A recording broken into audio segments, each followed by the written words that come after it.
Right. ఆంధ్రప్రదేశ్లో భారీగా polling నమోదైంది. రాత్రి వరకు 78.36% పోలింగ్ నమోదైనట్టు తెలుస్తోంది. ఇక కోనసీమ జిల్లాలో అత్యధికంగా 83.19% పోలింగ్ నమోదైంది. అత్యల్పంగా అల్లూరు జిల్లాలో 63.19% నమోదైంది. ఇక ఆంధ్రప్రదేశ్లోని లోక్సభ స్థానాలకు కూడా 78.36% పోలింగ్ నమోదైంది. అమలాపురం ఎంపీ స్థానంలో అత్యధికంగా 83.19%, విశాఖ లోక్సభ స్థానంలో అత్యల్పంగా 63% పోలింగ్ నమోదైంది. అనకాపల్లిలో 66% పోలింగ్, తిరుపతిలో 66%, శ్రీకాకుళంలో 74.99%, విశాఖలో 58% పోలింగ్ నమోదైంది. అటు అన్నమయ్య జిల్లాలో 68%, అనంతపురంలో 68%, బాపట్లలో 72%, చిత్తూరులో 74%, కోనసీమలో 74%, తూర్పుగోదావరి జిల్లాల్లో 68%, ఏలూరులో 71% పోలింగ్ నమోదైంది. ఇక ఇటువైపు గుంటూరు చూస్తుంటే 66%, అటు కాకినాడలో 65%, కృష్ణా జిల్లాలో 74% పోలింగ్ నమోదు కాగా కర్నూలులో 65%, నంద్యాలలో 72%, ఎన్టీఆర్ జిల్లాలో 68% పోలింగ్ నమోదైంది. ఇంకా అటు పల్నాడు జిల్లాలో చూసామని నేనంతా చాలా అల్లకల్లోలంగా ఘర్షణ వాతావరణం నెలకొంది. అక్కడ కూడా 69% పోలింగ్ నమోదైనట్టు తెలుస్తోంది. ఇక పార్వతీపురం, మన్యంలో అయితే 61% పోలింగ్ నమోదైంది. ఇక్కడ కొంత వాతావరణ పరిస్థితులు, కొంత వర్షం పడటం, అననుకూల పరిస్థితుల వలన ఇక్కడ పోలింగ్ శాతం తగ్గినట్టు కనిపిస్తుంది. ఇక అటు ప్రకాశం జిల్లాలో 71%, నెల్లూరులో కూడా 70%, శ్రీ సత్యసాయి జిల్లాలో 67% పోలింగ్ నమోదైంది. రైట్, దీనికి సంబంధించి మన అప్డేట్స్ అమరావతి నుంచి మా రిపోర్టర్ ప్రసన్న అడిగి తెలుసుకుందాం. ప్రసన్న, ఏంటి అప్డేట్స్? పోలింగ్ పై ఎటువంటి అప్డేట్స్ ఉన్నాయి మీ దగ్గర?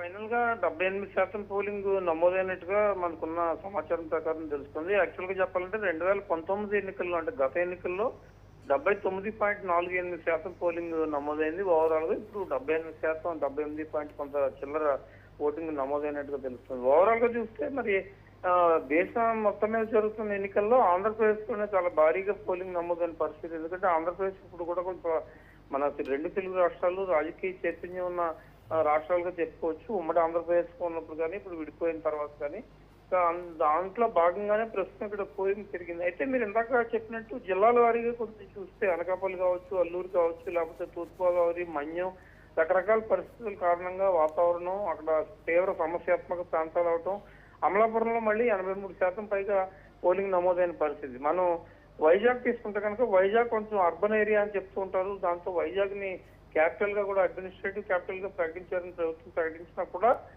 పోలింగ్ శాతం చాలా తక్కువగా 65%కే నమోదైంది. మధ్యాహ్నానికి అయితే నిన్న 40 ఉంది, తర్వాత రాను పెరిగి 60 చిల్లరకు చేరింది. ఒకసారి చూసుకుంటే ఆంధ్రప్రదేశ్ లో పోలింగ్ శాతం హైదరాబాద్ నుంచి, బెంగళూరు నుంచి, వివిధ ప్రాంతాల నుంచి ఓటు వేయడానికి చాలా మంది వచ్చారు.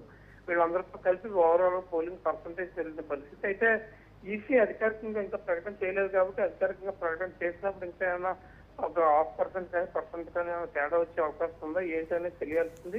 ప్రాంతాల వారీగా చూసినప్పుడు కానీ యావరేజ్ 70% పైగా పోలింగ్ అక్కడక్కడ కనిపిస్తుంది కాబట్టి భారీ స్థాయిలోనే పోలింగ్ జరిగిందని చెప్పుకోవచ్చు. దీనికి ప్రధాన కారణాలు ఏంటంటే, ఒకటి నిన్న వాతావరణం బాగా అనుకూలించిన పరిస్థితి, ఎండ కూడా కొంచెం తక్కువగానే ఉంది, కొన్ని చోట్ల వర్షాలు పడినా అక్కడక్కడ మళ్ళీ సర్దుకున్న పరిస్థితి కనిపిస్తుంది కాబట్టి ఒకటి. రెండు, ఓటు వేయాలనే తపన ఈసారి కొంచెం ఎక్కువగా కనిపిస్తుంది. బయట నుంచి వచ్చిన వాళ్ళు కావచ్చు, ఆంధ్రప్రదేశ్ లో ఉన్న వాళ్ళు కావచ్చు. మరి అది ఏ పార్టీకి టర్న్ అయ్యే అవకాశం ఉంది? ప్రతిపక్షం గెయిన్ అవుతుందా, అధికార పక్షం గెయిన్ అవుతుందా? ఎడ్జెస్ ఎలా కనపడుతున్నాయి? ఎందుకంటే ప్రస్తుతం మనం సమాచారం కొంత ఉన్నా కూడా చెప్పలేని పరిస్థితులు ఉన్నాం కాబట్టి, ఎన్నికల కోడ్ ఇతర కారణాలు అడ్డుగా ఉన్నాయి కాబట్టి దాని ప్రకారం ఓటింగ్ ఎక్కువ వేయాలన్న తప్పన యువ ఓటర్లు 10 లక్షలకు పైగా ఉన్నారు. ఈసారి కొత్త ఓటర్లు, యువ ఓటర్లు 10 లక్షలకు పైగా ఉన్నారు. వాళ్ళంతా కూడా తమ ఓటు హక్కును చాలా భారీ స్థాయిలో ఉపయోగిస్తున్నారు. వాళ్ళే ఇంచుమించు ఒక 75-80% లోపే వాళ్ళ పోలింగ్ కూడా జరిగిన పరిస్థితి కూడా ఉంది కాబట్టి ఇవన్నీ కలిపి ఓవరాల్ గా పోలింగ్ పర్సంటేజ్ పెరగడానికి కారణాలుగా కనిపిస్తున్నాయి. ప్రశ్న, ఇంకెక్కడైనా చూసాం చాలా చోట్ల, మెయిన్గా పల్నాడు జిల్లా అయితేనే, అన్నమయ్య జిల్లా, ఇట్లా కొన్ని జిల్లాల్లో ఘర్షణాత్మక పరిస్థితులు మనం చూసాం. ఈ నేపథ్యంలో ఎక్కడైనా రీపోలింగ్ నిర్వహించే అవకాశం ఈ రోజైనా ఉందా? అంటే యాక్చువల్ గా నేను మనం మేనాని సీఈఓని అడిగినప్పుడు కూడా ఆయన రీపోలింగ్ పెట్టాలని రాజకీయ పార్టీల నుంచి ఇంకా ఎలాంటి కంప్లైంట్స్ లోకల్ గా చెప్తూ ఉన్నారు.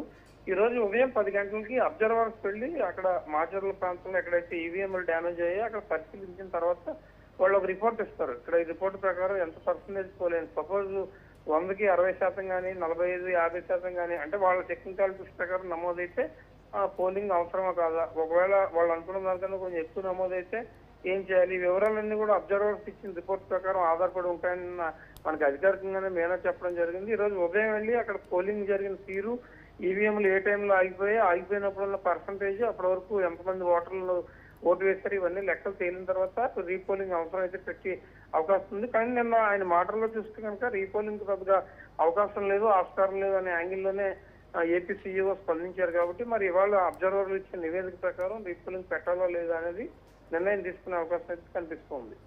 అలాగే నిన్న ఈసీ ఆదేశాల ప్రకారం అటు తెనాలి ఎమ్మెల్యే అయితేనేమి ఇంకా చాలా మందిని గృహ నిర్బంధం చేశారు, కొన్ని పోలీస్ కేసులు పెట్టారు కదా ప్రస్తుతం, వాటి అప్డేట్స్ ఏంటి? అంటే నిన్న అది దురదృష్టకర సంఘటన. తెనాలి ఎమ్మెల్యే శివకుమార్ కి ఓటర్లకి మధ్య ఘర్షణ జరగటం, ఒకరికొకరు పరస్పరం చేయి చేసుకోవటం, ఇదంతా కూడా చాలా అన్ఫార్చునేట్ సంఘటనగా మనం చెప్పుకోవచ్చు. అందులో ఓటు వేయడానికి వచ్చి ఓటరు అతన్ని చాలా ప్రెస్టీజియస్ గా చూసుకోవాల్సిన పరిస్థితి ఉంటుంది. ఎందుకంటే అతను అంత control of election commission vote వేయడానికి వచ్చాడంటే అతనికి బాధ్యతలు ఉంటాయి, అతన్ని కూడా బాధ్యతాయుతంగా చూసుకోవాల్సిన పరిస్థితి. కానీ ఎమ్మెల్యే సడన్ గా తన అనుచరులతో రావటం, అక్కడ కొంత వాగ్వివాదం జరగటం, చేయి చేసుకోవటం, అతను కూడా తిరిగి ఎమ్మెల్యే మీద చేయి చేసుకోవటం, ఇది అన్ఫార్చునేట్ ఇష్యూ. అయితే నిన్న ఆయన గృహ నిర్బంధం చేసిన తర్వాత ఇవాళ ఆయన మీద కేసు ఫైల్ చేసే అవకాశం ఉందని మనకు సమాచారం ప్రకారం తెలుస్తుంది. మరి పోలీస్ స్టేషన్ లో నిన్న ఆ ఓటర్ను కూడా తీసుకెళ్లారని కూడా తెలిసింది. మరి పరస్పరం కేసులు పెట్టి ఏ కారణం వల్ల ఇది జరిగిందని చూస్తారా, లేకపోతే పూర్తి స్థాయిలో విచారణ జరిగిన తర్వాత ఏమైనా నిర్ణయం తీసుకుంటారో అనేది చూడాలి. మొత్తానికి నిన్న హౌస్ అరెస్ట్ చేశారు శివకుమార్ ఎమ్మెల్యేని. వాళ్ళు ఈ రోజు కేసు ఫైల్ చేస్తున్నారు కాబట్టి ఈ రోజు అప్డేట్ ఏంటనేది మనకు మధ్యాహ్నం తెలిసే అవకాశం అయితే కనిపిస్తుంది. ప్రస్తుతం ముఖ్యంగా అందరూ చాలా మంది వెయిట్ చేస్తున్నారు. What about Gudivada? నిన్న ఎక్కడ కూడా గుడివాడకు సంబంధించి అంత వార్తలు మాత్రం ఎటువంటి వార్తలు రాలి. ప్రశాంతంగానే అక్కడ పోలింగ్ జరిగిందా కొడాలి నాని అడ్డాలో?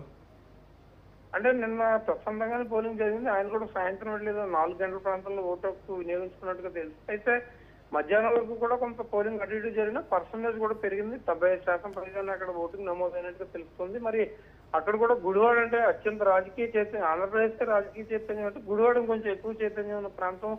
గతం నుంచి మనం చూస్తే కనుక ఆ చైతన్యం మరి ఎంతవరకు ఓటర్లు కంటిన్యూ చేస్తారు, మరి ఎవరెవరికి అక్కడ అవకాశం ఇచ్చి అవసరం కనిపిస్తుంది. ఒకవైపు నాని ఉన్నారు, ఆయన మాజీ మంత్రిగా ఉన్నారు, గతంలో మంత్రిగా పనిచేశారు. అదేవిధంగా వెలిగండ్ల రాము అనే ఎన్ఆర్ఐ అయినా కూడా ఆయన కూడా బలమైన ప్రత్యర్థిగానే గట్టిగానే పోటీ ఇచ్చిన పరిస్థితి కనిపిస్తుంది. కాబట్టి మరి ఫైనల్ గా పోలింగ్ సరళి ప్రస్తుతం ఎడ్జ్ ప్రకారం చూస్తే విజయ అవకాశాలు ఎలా ఉంటాయని మనం చూడాలి. శ్రీనివాస్ రైట్. ఇక మంగళగిరి పరిస్థితి ఏంటి ప్రసన్న? మంగళగిరిలో కూడా పోలింగ్ మధ్యాహ్నానికే కొంచెం ఎక్కువ పర్సంటేజ్ ఉన్న పరిస్థితి. అంటే దాదాపు నైట్ 10-11 వరకు కూడా అక్కడ పోలింగ్ జరిగినట్టు తెలుస్తుంది. రాత్రి 10-11 వరకు జరిగింది. క్యూ లైన్ లో ఆంధ్ర గేట్ వేసిన తర్వాత కూడా చాలా మంది క్యూ లైన్ లో ఉన్నారు. ఇంచుమించు ఒక 76-77% వరకు కూడా అక్కడ పోలింగ్ జరిగింది. మంగళగిరి అంటే మనకు తెలిసిందే, లోకేష్ అక్కడ పోటీలో ఉన్నారు. వైసీపీ కూడా గట్టి పోటీ ఇచ్చిన పరిస్థితి ప్రధానంగా కనిపిస్తుంది. ముందు నుంచి కూడా అక్కడ కూడా మంగళగిరి అవుతుంది, పిఠాపురం అవుతుంది, ఇవన్నీ కూడా చాలా హాట్ టాపిక్ గా మారాయి. కాబట్టి మంగళగిరి మీద ప్రత్యేకించి కాన్సన్ట్రేషన్ ఉంది. మంగళగిరిలో పోలింగ్ ఎక్కువ జరిగింది. మరి ఏ పార్టీకి అక్కడ అవకాశం ఉంటుంది ఏంటి అనేది కూడా కొంత ప్రిడిక్షన్ ఉన్నా కానీ దాని ప్రకారం మరి 1వ తారీఖు సాయంత్రం కానీ ఫైనల్ గా అభ్యర్థులు ఎవరెవరు గెలుస్తారు ఏంటి అనేది చెప్పి పరిస్థితి లేదు. కాబట్టి అక్కడ కూడా ఓవరావరి ఫైట్ ఉన్న వాతావరణం మనకి కనిపిస్తూ ఉంది. ప్రసన్న, ఈరోజు ఇక రూరల్కి సంబంధించి ఎంత పర్సంటేజ్, అలాగే మొత్తం టోటల్ పోలింగ్కి సంబంధించి ఏమైనా ముఖేష్ కుమార్ మీనా మీడియాతో మాట్లాడే అవకాశం ఉందా? అంటే ఇవాళ మాట్లాడే అవకాశం ఉంది, లేకపోతే నిన్న పూర్తిగా మాట్లాడారు కాబట్టి ఏమన్నా ఒక నోట్ రూపంలో మాక్సిమం మాట్లాడచ్చు, ఒక ప్రెస్ మీట్ పెట్టి చెప్పే అవకాశం ఉంది. అయితే ఇక్కడ మనం చూస్తే కనుక మీరు అడిగిన దాని ప్రకారం రూరల్ సెమీ అర్బన్ లో కొంచెం ఓటింగ్ శాతం బాగా పెరిగింది. నిన్న ఉదయం 11 గంటల వరకు అన్ని చోట్ల ఉన్నారు. 11 గంటల నుంచి ఇంకా విపరీతంగా మహిళలు, అదేవిధంగా వృద్ధులు, గ్రామీణ ప్రాంతాల నుంచి ఎక్కువగా చాలా ప్రాంతాల్లో పోలింగ్ జరిగిన వాతావరణం. అరకు, మన్యం, పాడేరు ఇలా సమస్యాత్మక ప్రాంతాల్లో కూడా ఎక్కువ మంది మహిళలు బయటకు వచ్చి తమ ఓటు హక్కును బాగా వినియోగించుకున్న పరిస్థితి అయితే నిన్న చాలా చోట్ల కనిపించింది.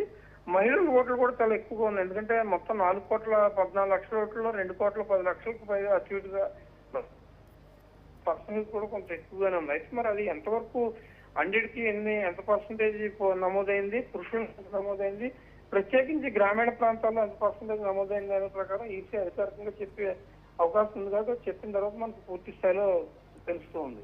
Right. Thank you Prasanna, thank you very much.